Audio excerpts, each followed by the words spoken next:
வணக்கம்.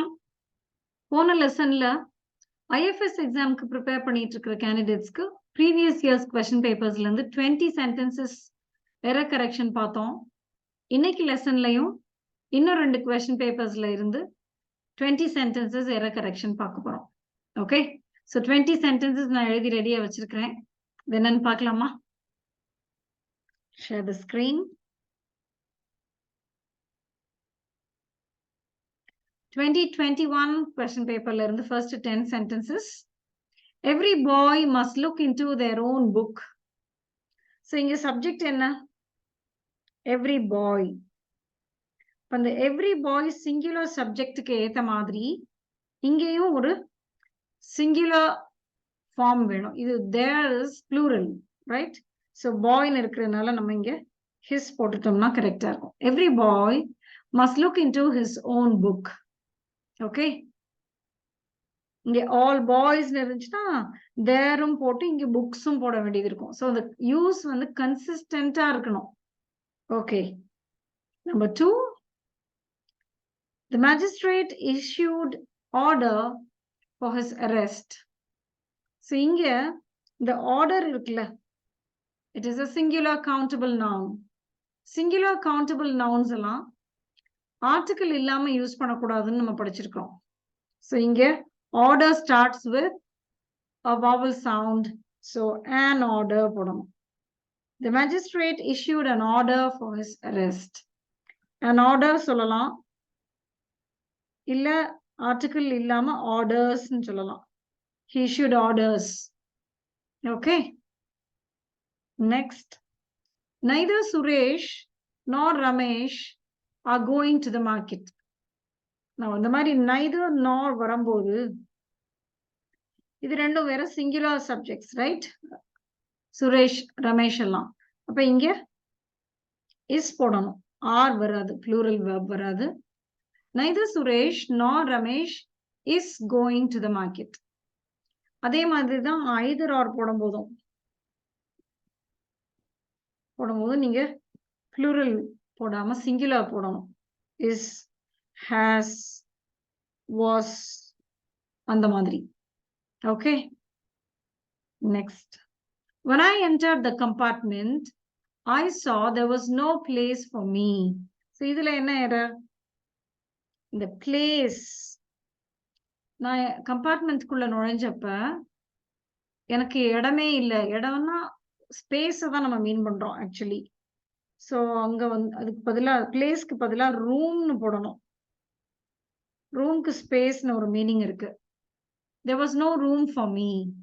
நம்ம இடம் தமிழ்ல சொல்றது வந்து பிளேஸ்ன்னு அப்படியே நம்ம போடாம ரூம் போடணும். Okay, do you have enough room to sit? So உட்கார்றதுக்கு போதுமான அளவு இடம் இருக்கான்னு கேட்கறதுக்கு, right? there's no room to stand. நிக்கிறதுக்கு இடம் இல்லை அப்படின்லாம் சொல்றதுக்கு நம்ம ரூம்னு சொல்லலாம். You like playing, isn't it? So இங்கே எரர் வந்து question tagல தான். question tag எப்பயும் நம்ம எப்படி ஃபார்ம் பண்ணுவோம்? The main verb என்னன்னு பார்த்து, you see, if there is a helping verb, we bring the helping verb to the tag. ஆனா இங்க like மட்டும்தான் இருக்கு. ஸோ அதை நம்ம ஸ்பிளிட் பண்ணி do plus like போட்டு இந்த do-வை தான் question tag-க்கு எடுத்துட்டு வரணும். ஸோ இங்க positive statement you like playing இருக்கிறதுனால tag வந்து நெகட்டிவா போடணும். Don't you? எல்லா சென்டென்சஸ்க்குமே எல்லாரும் பொதுவா isn't it கேட்டு பழகிடுவாங்க இல்லையான்னு, உனக்கு விளையாடுறது பிடிக்கும் இல்லையா அப்படின்னு. ஆனா நம்ம ப்ராப்பர் டேக் ஃபார்ம் பண்ணணும். அந்த verb என்னவோ, டென்ஸ் என்னவோ, சென்டென்ஸ் வந்து பாசிட்டிவா நெகட்டிவா அதெல்லாம் பார்த்து அதுக்கேற்ற மாதிரி டேக் போடணும். You like playing, don't you? இதே இங்க லைக்கு பதிலா டோன்ட் லைக் இருந்துச்சுன்னா அப்ப டேக் வந்து பாசிட்டிவா இருக்கும். You don't like playing, do you? Okay, அந்த மாதிரி. Number 6, have you seen him yesterday? Now tense. இது நம்ம நிறைய வீடியோஸ்ல நிறைய தடவை பார்த்துருக்குறோம் இந்த எரர். என்னன்னா டென்ஸ் வந்து பிரசன்ட் பெர்ஃபெக்டா இருக்கு, ஆனா ஒரு finished time in the past, yesterday இருக்கு. So what is the rule? Pastல ஒரு specific timeல நடந்த ஒரு விஷயத்தை சொல்றதுக்கு present perfect tense யூஸ் பண்ணக்கூடாது. நீ நேத்து அவனை பாத்தியா அப்படின்னு கேக்குறதுக்கு did you see him yesterday தான் கேட்கணும். சிம்பிள் பாஸ்ட்ல தான் கேட்கணும். present perfect போடக்கூடாது. பார்த்திருக்கியான்னா yesterday இல்லாம have you seen him, have you met him அதெல்லாம் கேட்கலாம். yesterday வந்ததுனால present perfect போடக்கூடாது. ஓகே, ஸோ நான் போன லெசன்லேயே சொன்னேன் இந்த common errors in English playlist போய் மற்ற லெசன்ஸ் எல்லாம் பாருங்கன்னு. அதெல்லாம் பார்த்தீங்களான்னு தெரியல. இன்னும் ஒரு 1 வீக் தான் இருக்கு எக்ஸாம்க்கு. 1 வீக் கூட இல்லை. யா, ஸோ நீங்க டைம் இருக்கிறப்ப அதெல்லாம் பாருங்க. இதுல நிறைய எரர்ஸ் நம்ம டிஸ்கஸ் பண்ணியிருப்போம். Did you see him yesterday is right. Okay. Number 7. Summarize the 2 first chapters of this book. வாசிக்கிறப்பே கஷ்டமா இருக்குது. Because you see, the first 2 தான் போடணும். First முதல்ல போட்டு அப்புறம் தான் number. The first 2 chapters, the last 2 chapters. Okay, in the word order தான் இங்க mistake. No matter what I will do, I can't make her happy. So இங்கேயும் tense related error தான். இது வந்து ஒரு conditional clause. நான் என்ன செஞ்சாலும் அவளை சந்தோஷமாக்க முடியாது. அப்ப இங்க conditional clauseல வந்து இந்த மாதிரி future form போடக்கூடாது. future tense. இதுதான் நம்ம simple present tenseல போடணும். No matter what I do, I can't make her happy. Okay, இது நம்ம பொதுவா if, unlessல எல்லாம் பார்த்திருப்போம். டைம் கிளாஸஸ்லயும் பார்த்திருப்போம். when, அப்புறம் after, as soon as அதெல்லாம். ஆனா இந்த no matter வச்சு இப்பதான் நம்ம பார்க்கிறோம். Okay, no matter what I do, I can't make her happy. Number 9. He went to work despite of his illness. So இங்க என்ன எரர்னா despite வரும்போது off வராது. Despite his illness. In spite போட்டாதான் off போடணும். Despite is equal to in spite of. So இந்த sentence நீங்க ரெண்டு மாதிரி கரெக்ட் பண்ணலாம். He went to work in spite of his illness னு போடலாம். off வச்சுட்டு despite எடுத்துட்டு in spite போடலாம். இல்லைனா despite வச்சுட்டு off எடுத்துடலாம். Both ways it's right. Okay. Number 10. He is sleeping for 2 hours. இதுவும் tense related error தான். Present continuousல இருக்கு. ஒரு period of time, அதுவும் எந்த மாதிரி ஒரு period of timeனு நம்ம இந்த sentence understand பண்ணுவோம்னா 2 மணி நேரமா தூங்கிட்டு இருக்கிறான் அப்படிதான் சொல்ல வரோம். தூங்கிட்டு இருக்கிறான்னு தான் சொல்றோம். அதனாலதான் நம்ம is sleepingனு போட்டுறது. ஆனா pastல ஆரம்பிச்சு இப்ப வரைக்கும் எக்ஸ்டெண்ட் ஆகிற ஒரு பீரியடுக்கு present continuous போடாம present perfect continuous போடுவோம். அந்த ஆக்ஷன் வந்து கண்டினியூ ஆகிட்டு இருக்கு. Okay, not just continuing, not just happening. இப்ப தூங்கிட்டு இருக்கான்னா he is sleeping. அங்க சென்டென்ஸ் முடிஞ்சிருச்சுன்னா ஓகே. ஆனா 2 hours தூங்கிட்டு இருக்கான்னு சொல்லும் போது is sleeping வராது. Okay, he has been sleeping for 2 hours. He has been sleeping for 2 hours. She has been studying for 3 hours. He has been watching TV since morning. So இதெல்லாம் வந்து இந்த period பாஸ்ட்ல ஆரம்பிச்சு present வரைக்கும் extend ஆகிற ஒரு period சொல்லும் போது simple பிரசன்ட்டும் சொல்லக்கூடாது, present continuous சொல்லக்கூடாது. present perfect யூஸ் பண்ணலாம், present perfect continuous யூஸ் பண்ணலாம். ஓகே, ஆனா இந்த சென்டென்ஸ்க்கு he has slept for 2 hours ன்னு சொல்லிடக்கூடாது. He has been sleeping for 2 hours தான் போடணும். Okay. Next. 2022 question paper. We arrived at a decision after discussing about all the aspects. So இங்க என்ன error? Discussing பக்கத்துல about போட்டிருக்கு, வராது. இது நம்ம நிறைய தடவை பார்த்திருக்கோம். Discussனாலே talk about தான். ஆனா நம்ம சாதாரணமா அதை பத்தி டிஸ்கஸ் பண்ணுவோம் அப்படின்னு சொல்லி டிஸ்கஸோட பத்தின்னு சொல்றதுனால அபவுட்னு போட்டுறோம். We arrived at a decision after discussing all the aspects. Okay. The flood victims were provided shelter. So இங்க என்ன எரர்னா providedக்கு அப்புறம் the preposition with is missing. Provideனா நம்ம ஒரு விஷயம் கொடுக்குறோம், provide money, okay, provide food எல்லாம். Provide with சொல்லும்போது provide somebody with something. So இந்த somebody தான் இங்க வந்து subject ஆயிடுச்சு, passive voiceல இருக்கு. அதோட provide with எப்ப போடுவோம்னா you make something available for somebody to use. So shelter வந்து நம்ம அவங்களுக்கு available ஆக்குறோம். The flood victims were provided with shelter. Okay.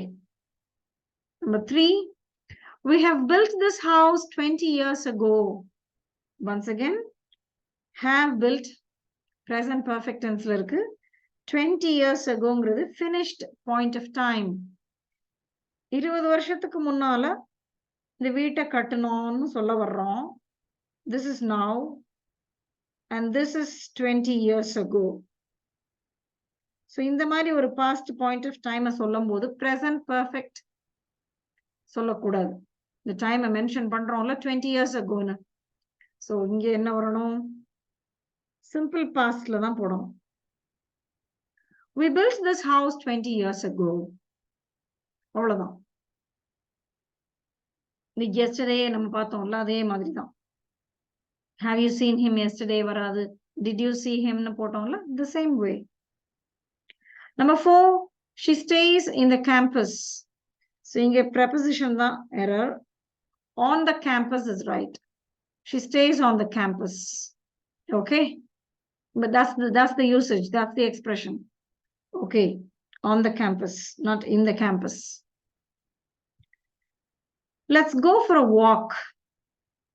Shall we? Question tag தான் தப்பா கொடுத்திருக்கு. Let's னு வந்தாலே shall we ன்னு தான் question tag போடும். Let's னா என்ன? Let us. So இந்த us தான் இந்த we. Okay. Let's go for a walk. Shall we? Have you read each of the following instruction? So இங்க each of வந்துச்சுன்னா அதுக்கப்புறம் plural noun தான் வரணும். இது singularல இருக்கு. அப்ப instructionsனு போடணும். இந்த instructionsல following instructionsல ஒவ்வொன்னையும் நீ வாசிச்சிட்டியா? Have you read each of the following instructions?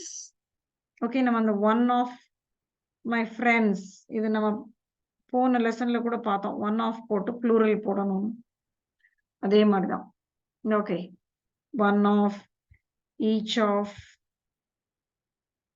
my friends, none of my friends.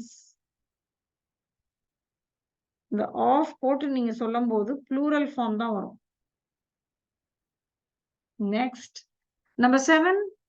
Do you know where are you going? So இதுல தான் error.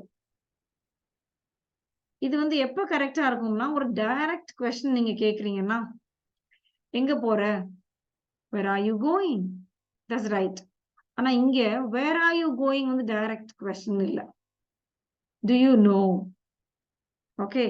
So அதுதான் direct question ஆயிடுது. அப்ப இது வந்து indirect question. இப்ப indirect question வந்து questionக்குள்ள word order follow பண்ணாது. Now listen. இது நம்ம போன லெசன்ல கூட பார்த்தோமே embedded question. So this is a direct question and this is an indirect question. Direct questionல கரெக்டா இருக்கு word order. Do முதல்ல, அப்புறம் subject you, அப்புறம் no. This is correct. அதே மாதிரி இங்க நம்ம போடக்கூடாது. helping verbக்கும் goingக்கும் நடுவுல subject கரெக்டா தானே இருக்கு அப்படின்னு போடக்கூடாது. Instead, you have to ask, do you know where you are going? இது வந்து ஸ்டேட்மெண்ட் ஆர்டரை ஃபாலோ பண்ணணும். யூ சப்ஜெக்ட் முதல்ல போட்டு verb அப்புறம் போடணும். Do you know where you are going? நீ எங்க போறேன்னு உனக்கு தெரியுமா? ஓகே.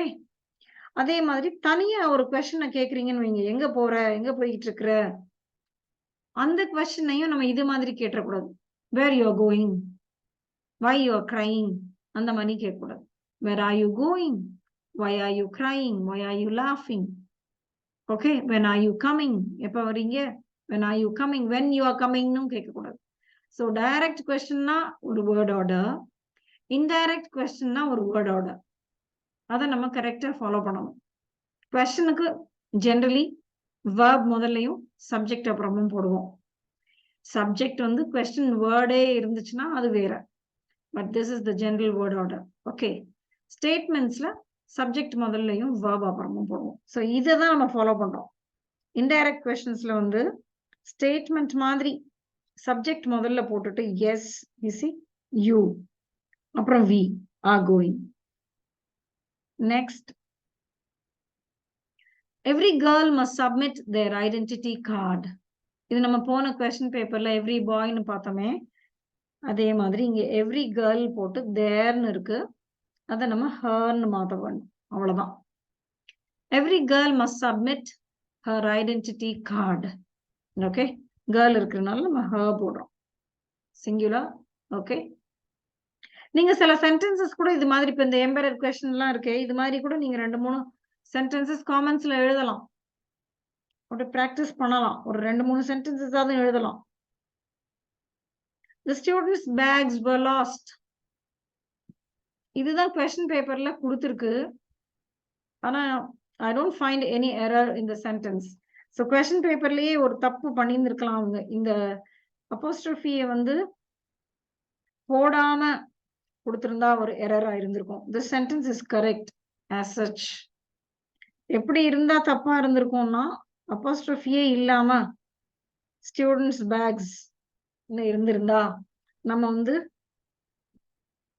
ஸ்டூடெண்ட்ஸ் போட்டு எஸ்க்கு அப்புறம் ஒரு அப்போஸ்ட்ரோஃபி போட்டா கூட இன்னும் நல்லா இருக்கும். ஏன்னா பேக்ஸ்ன்னு இருக்கனால ஒரு ஸ்டூடெண்ட்ஸ்க்கும் ஒரு பேக் இருக்கு அப்படின்னு எடுத்துக்கிட்டோம்னா, ஸ்டூடெண்ட்ஸோடைய பேக்ஸ் அப்படின்னு சொல்லும் போது இதை சொல்லுவோம்.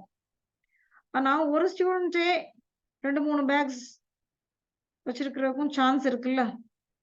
ஸோ இதுவும் வந்து சொல்ல முடியும். It's not a mistake if a student has 2 or 3 bags. Okay. So இது இந்த சென்டென்ஸ் வந்து அந்த கொஸ்டின் பேப்பர்ல ஏதாவது ஒரு மிஸ்டேக் பண்ணியிருந்திருக்கலாம். Otherwise, the sentence is correct. Number 10, the last sentence, I will reach to your office at 5 p.m. Reach க்கு அப்புறம் to வராது. Reach க்கு அப்புறம் direct object தான் போடணும். There are certain verbs in English which do not take a preposition after them.